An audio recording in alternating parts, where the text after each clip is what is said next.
김건희 여사가 제22대 총선 공천에 개입했다는 증거가 나왔습니다. 그런데 검찰은 지난해 11월 이 사실을 확인해 놓고도 넉 달이 지나도록 김 여사에 대해 그 어떤 조사도 하지 않았습니다. 또한 국민의힘 역시 명태균 게이트가 터지기 1년 전인 2023년에 이미 김건희 공천 개입설과 대통령 여론조사 조작 의혹을 파악했지만 지금까지 쉬쉬하며 뭉개왔던 것으로 드러났습니다. 결국 여당과 검찰이 한 통속이 되어 명태균 게이트의 실체를 철저히 은폐하고 진상규명을 방해함으로써 내란 속의 윤석열의 12.3 비상계엄이라는 사상 최악의 친위 구테타를 초래하고 만 것입니다. 뉴스타파 보도에 따르면 창원지검은 작년 11월 10일 명태균의 제22대 총선 개입 정황 확인이라는 수사보고서를 작성했습니다. 이 보고서에 따르면 2024년 총선 공천 발표 시기인 2월 말 3월 초에 김건희 여사는 명태균은 물론 당시 국회의원이던 김영선과 숨가쁘게 연락을 주고받습니다. 그 내용을 간단히 정리하면 창원 의창에서 김영선 컷오프가 예상되자 김건희의 조언에 따라 김해 갑으로 지역구를 옮겨 언론에 발표하고 이 기사를 다시 김건희에게 보내 김해갑 공천을 따낸다는 시나리오입니다. 하지만 김건희 명태균은 김영선 공천에 실패했고 그 이유는 당시 한동훈 비대위원장의 비협조라는 게 일반적인 추정입니다.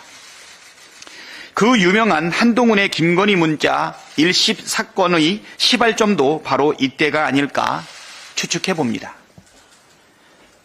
창원지검은 당시 3건의 수사보고서를 통해 김건희, 윤석열 부부의 공천 개입 혐의를 입증할 상당한 증거를 확보했다고 보는 것이 타당함에도 넉 달을 허송 세월했고 얼마 전 사건을 서울중앙지검으로 떠넘겨 버렸습니다. 서울중앙지검이 어떤 곳입니까? 도이치모터스 주가 조작, 명품백 수수, 코바나 컨텐츠 협찬금 불법 수수, 아크로비스타 뇌물성 전세권 설정 의혹 등 김건희 의혹에 대해 모조리 면죄부를 준 것입니다.